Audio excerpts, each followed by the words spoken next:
Di bab fikih, saya ulang lagi di bab fikih. Itu kata Allah, jika perempuan yang kamu walikan itu ingin nikah, fala ta'duluhunna, jangan kamu larang. Kata Imam Syafi'i, kalau seorang wali tidak punya hak mewalikan, maka larangan jangan menghalangi itu tidak ada gunanya. Misalnya gini, Zaid itu tidak punya utang saya ulang lagi, Zaid tidak punya utang saya. Memang ini ilmu logika, Zaid tidak punya utang saya. Terus sampean bilang ke saya gini, Gus Bah, Zaid ojo tagih. Itu omongannya wong aneh apa enggak? Aneh kan? Tapi kalau Zaid punya utang saya 1 juta, terus kamu menasihati saya, Gus, Zaid ojo tagih, benar apa enggak?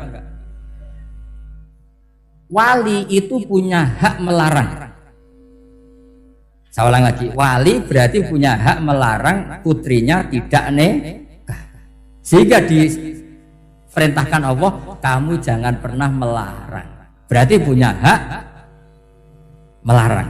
Kayak tadi, Gus ojo tagih, berarti aku dia hak nagih.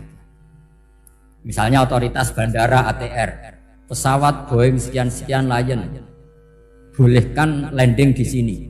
Karena operatornya punya hak melarang, juga punya hak mengizinkan.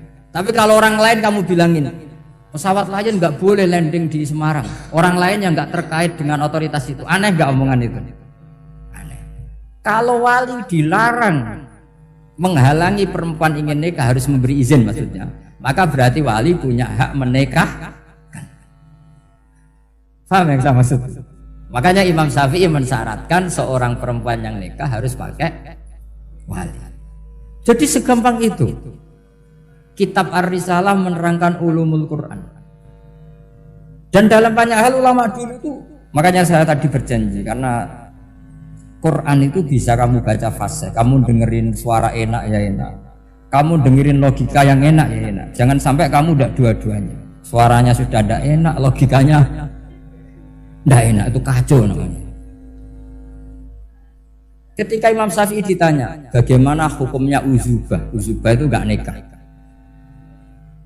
Padahal ada hadis waman rohiba an sunnati falesa. Kata Imam Syafi'i ya nggak apa-apa. Kenapa? Fa inna Allah ta'ala dzakara abdan sholihan wa qala wa sayyida wa hasura wa nabiyya minas sholihin. Allah menyebut nabi yang soleh, dan di antara nabi yang soleh itu ada yang berstatus hasur. Hasur itu tidak ada keinginan sama perempuan, akhirnya tidak nikah. Berarti tidak nikah itu boleh karena ada nabi yang tidak nikah. Segampang itu dulu. Saya punya kitab, saya ini baru gencar-gencarnya kampanye kitab Syajaratul Ma'arif. Karena memang kitab itu bagus, menurut saya simpel dalam memahami Quran. Jadi anggap saja ini bentuk penghormatan saya sama Ki Bisri yang sudah mengkhidmai, mengenalkan ulumul Quran lewat apa? Tafsir apa? Al-Ibris. Yang Ki Misbah punya tafsir Al-Iqlin. Memang dua beliau itu kalau yang satu ngarang terjemah Alfiyah, yang satu yang ngarang satu. Ini dua kutub yang berbeda, yang satu sangat rileks, yang satu sangat seperti itu. Nggak usah diterjemah nanti jadi repot. Itu apa ulumul Quran yang ditulis Syajaratul Ma'arif itu gampang sekali. Misalnya begini, beliau bikin judul Babun Nafil Ibad Bikullil Bilad. Bab seseorang harus manfaat kapan saja dia berada. Itu terus beliau qala ta'ala wa ja'alani mubarakan ainama kuntu. Ciri utama para nabi itu ngendikan wa ja'alani mubarakan ainama kuntu. Saya dijadikan di mana-mana itu berkah. Jadi seseorang hidup harus di mana-mana manfaat. Terus ketika beliau ngendikan babun la yutrakul haqqu li ajril batil, bahwa kebenaran tidak boleh ditinggalkan hanya karena ada banyak kebatilan.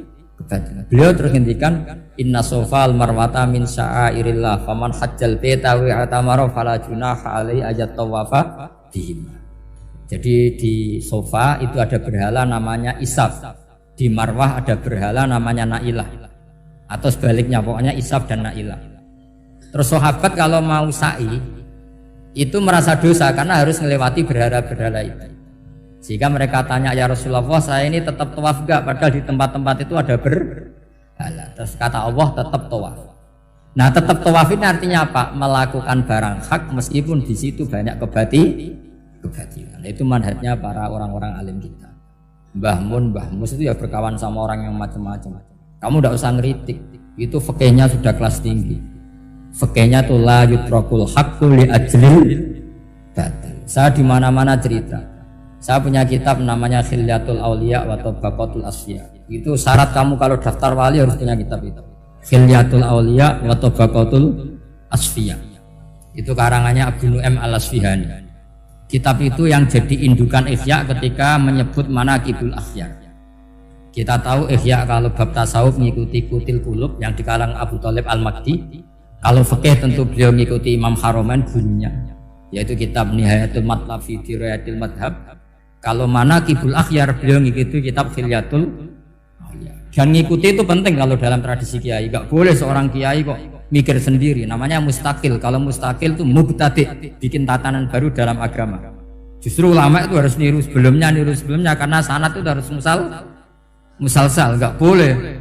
Imam Syafi'i bilang haram terus kamu bilang halal. Terus murid kamu bilang makruh. Terus muridnya kamu, ya pokoknya khilaful aula, enggak boleh gaya-gayanan gitu. Kalau di kampus plagiat itu dilarang, kalau di pondok itu wajib. Makanya banyak kalau tes itu ngerpek. Karena belajar itu tanpa batas katanya. Lu kok ngerpek? Mboten yai, jare belajar kapan saja. Jadi mboten ngerpek, mutolaah pas tes. Kacau tuh santri. Mutolaah tapi pas apa? Tes. Itu dalam kitab Khilyatul Auliya diterangkan. Uniknya rawinya itu siapa? Sufyan bin Uyainah, orang yang sangat khusyuk. Gurunya Imam Syafi'i. Kita tahu Imam Syafi'i punya guru zaman di Mekah itu namanya Muslim bin Khalid Az-Zanji.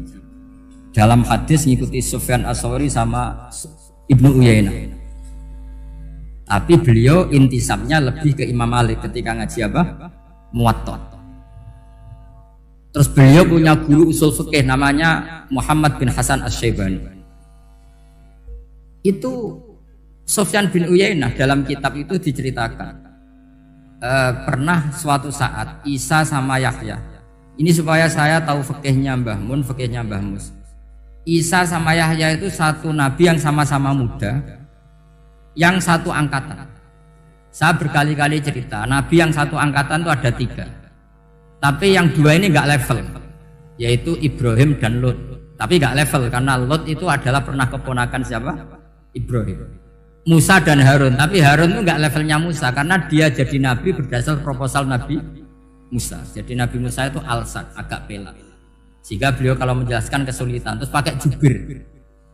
Makanya kemarin itu ada wali yang kalau ngomong pakai apa? Jubir. Akhirnya Nabi Musa ngendikan apa? Waj'alli waziram min ahli Haruna akhi usdud bihi azri wa asyrik fi amri. Ya Allah, saya ini lisannya enggak pati fasih, tolong Harun sing huwa afsahu minni lisanan, yang lisannya lebih fasih tolong jadikan nabi. Sama Allah dituruti, Harun jadi apa? Nabi. Tapi yang dapat wahyu Musa, jadi dia hanya jubir. Makanya seangkatan tapi tidak level. Yang seangkatan level itu hanya Yahya dan Isa. Nabi Isa kita tahu berstatus wa yukallimun nasa fil mahdi wa kahla. Jadi mulai kecil sudah pinter. Nabi Yahya ya gak kalah keren. Ya Yahya khudil kitab bi quwwah wa atainal hukmah sabiyah. Ketika kecil sudah pintar. Jadi ini rivalitas dalam ilmu. Makanya khilaf itu penting. Tapi kalau Nabi Isa tanyanya aneh. Aina sirarun nas wong sing elek-elek manggone nang ndi. Akhirnya ini kan terjadi debat. Tapi karena sama nabinya ya ndak debat kusir terus kubu-kubunan kosong berapa sama kosong berapa. Ndak, ini sama. Ya sama-sama kosong-kosong, sama-sama orang ikhlas itu kosong-kosong. Sama lama terus debat kecil. Kenapa kamu tanya aina khiyarun nas? Mana orang-orang baik? Jawabnya Nabi Yahya, ya kumpul orang baik itu enak, nyaman, teduh, enak. Nah kamu kenapa kok tanya mau nginep di aina sirarun nas? Ana nabiyun, ana tabibun, udawil mardo. Saya ini dokter, Nabi itu dokter. Di mana-mana dokter menyembuhkan yang sakit. Kalau Anda peneliti penyakit, cari daerah yang banyak endemik penyakit apa yang daerah sehat? Daerah yang kena endemik penyakit. Tapi problemnya Anda sendiri berpenyakit dan kalau ke situ tambah nemen. Ya sama. Kalau kamu kira-kira tidak kuat ya jangan kumpul orang yang seperti itu. Kamu tidak kuat kan? Malah katut. Tapi fikih-fikih kiai-kiai kita, guru-guru kita, berteman orang macam-macam tenang saja. Karena mereka kekuatan kesalehannya sudah absolut, sudah kuat sekali. Ya tentu bi'aunillah wa bitaufiqih. Jika kamu tidak usah meki para guru-guru kita. Saya pernah didhawuhi Mbah Mun. Ya Jong ya aku wis ketemu Megawati. Piye-piye Indonesia kudu damai. Engko nak tukaran yo repot. Jane yo piye aku yo kiai. Artinya beliau harus ketemu karena untuk supaya Indonesia itu damai. Beliau anggap saja makili religius, Bu Mega makili apa? Nasional.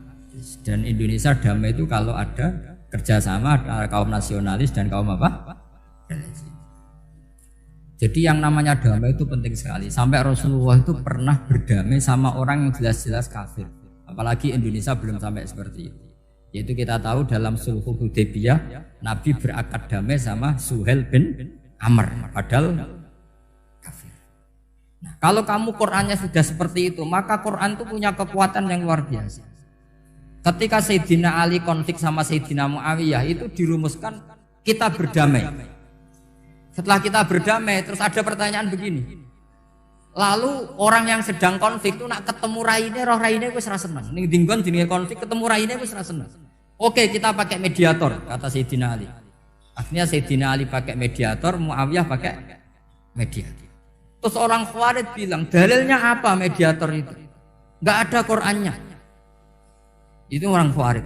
Sama enggak usah tanya kalau orang sekarang yang apa Gus? Wah itu mari fitnah, itu provokator tanya gitu. Singkat cerita terus Sayyidina Ali itu agak marah. Karena beliau terbentuk oleh Quran. Itu spontan Sayyidina Ali baca ayat wa in khiftum shiqaqa bainihima fab'atsu hakaman min ahli wa hakaman min ahliya. Jika suami istri menghadapi konflik, di mana-mana konflik roh raine kan gak seneng. Maka yang keluarga lelaki kirim mediator, yang keluarga perempuan kirim. Terus dari Sayyidina Ali wa ummatu Muhammad a'dhamu min amri rajulin wa imra'atin. Umatnya Muhammad lebih serius ketimbang urusan lelaki dan perempuan.